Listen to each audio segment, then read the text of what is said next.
حضرت اسماء بنت ابی بکر صدیق فرماتی ہیں کہ نبی پاک صلی اللہ تعالی علیہ وسلم نا حرم شریف میں داخل ہوئے ایام مکہ میں، مکے کے دن تھے، حضور حرم مکہ میں داخل ہوئے۔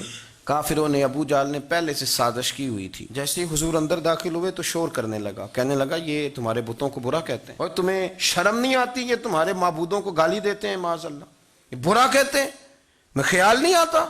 لوگوں کو اشتعال دینے لگا۔ لوگ مختلف جگہوں سے اکٹھے ہو کے حضور کے گرد جمع ہو گئے۔ آپ نے کہا ہے کہ بت جھوٹے؟ حضور فرمانے لگے کہا ہے۔ آپ نے کہا ہے کہ یہ کچھ نہیں کر سکتے؟ فرمایا کہا ہے۔ آپ نے کہا ہے یہ کوئی نفع نقصان نہیں دیتے؟ حضور فرمانے لگے کہا ہے۔ رسول کائنات صلی اللہ علیہ وسلم سے جو سوال پوچھا حضور نے بیان کیا۔ چاروں جانب سے وہ نبی کریم پر ٹوٹ پڑے، معاذ اللہ، مارنے لگے۔ حضرت صدیق اکبر گھر میں بیٹھے کھانا کھا رہے تھے، کسی نے کہا ابو بکر وہ تو حرم میں حضور کو مار رہے ہیں، نہ سر پہ ٹوپی نہ پیروں میں جوتا۔ ابو بکر دوڑے، سر پٹ دوڑے، بھاگے۔ حضور زمین پہ لیٹے ہوئے تھے، وہ تکلیف دے رہے تھے۔ حضرت صدیق اکبر نے 2 کو پکڑ کے ادھر پھینکا، 4 کو ادھر پھینکا، 5 کو ادھر پھینکا۔ ایک جملہ بار بار زبان سے کہتے، ظالمو انہیں مارتے ہو جو تمہاری نجات کا سامان لے کے آئے، انہیں تکلیف دیتے ہو جو کہتے ہیں اللہ میرا رب ہے، انہیں مارتے ہو، شرم نہیں آتی؟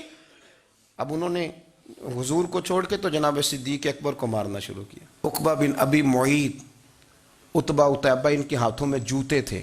آج کل جوتے وہ نہیں ہوتے جو اس زمانے میں تھے، جوتا ہوتا تھا لکڑی کا، کھڑاؤں کہتے تھے، وہ جوتے پکڑ لیے اور جناب صدیق اکبر کے سر پہ مارنے شروع کیے۔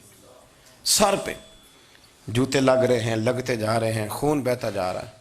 حضرت صدیق اکبر نے بازو کھولے ہوئے، بے ہوش ہو کے گرے۔ حضرت اسماء کہتی ہیں میرے والد کو لوگ گھر لائے تو سر بھی سارا لہو سے بھرا ہوا تھا، چہرہ بھی سارا لہو سے بھرا ہوا تھا۔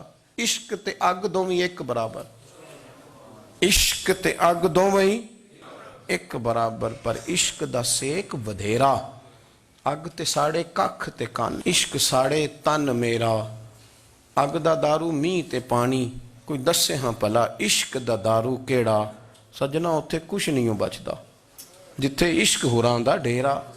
حضرت صدیق اکبر کو گھر لائے تو لہو لہان ہے سارا وجود، خون بہ رہا۔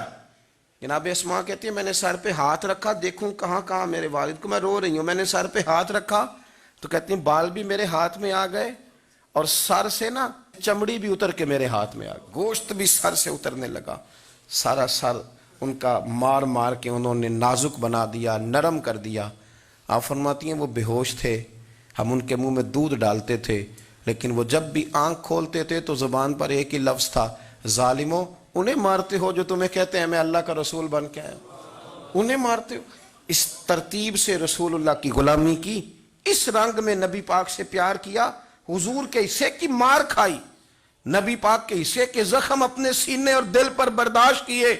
اس لیے تو میرے کریم نے فرمایا تھا لوگوں سن لو، میرے ساتھ جس نے بھی نیکی کی میں نے بدلہ دے دیا ہے، میں نے ابو بکر کو نہیں دیا، میں ابو بکر کا ہاتھ پکڑ کے اللہ کی بارگاہ میں لے جاؤں گا، میں کہوں گا مالک اس نے بڑی نیکیاں کی ہیں تو ہی اسے اجر عطا فرما، میں لے کے جاؤں گا، کہوں گا اے اللہ تو دے اسے اجر، اس نے بڑی نیکی کی، اس نے بڑا پیار کیا، اس نے میرے ساتھ بڑی محبت کی، اس نے بڑی غلامی۔ کچا پکا نظریہ لے کے جب لوگ دنیا میں چلتے ہیں تو اقبال کہتے ہیں، میں کہتا ہوں یہ کچھ بھی نہیں، یہ بغیر عشق کے دین پہ عمل کر رہے ہیں۔ اقبال نے پتہ کیا لفظ کا، اقبال کہتے ہیں یہ ڈھیر ہے ڈھیر، اور ڈھیر بھی خاک کا، خاک کا جو ڈھیر ہوتا ہے نا، خاک کا وہ کچھ بھی نہیں ہوتا، پھونک مارے توڑ جاتا ہے۔ اقبال کہنے لگے بجھی عشق کی آگ اندھیر ہے، بجھی عشق کی آگ اندھیر ہے، بجھی عشق کی آگ اندھیر ہے، یہ مسلمان نہیں یہ خاک کا ڈھیر ہے۔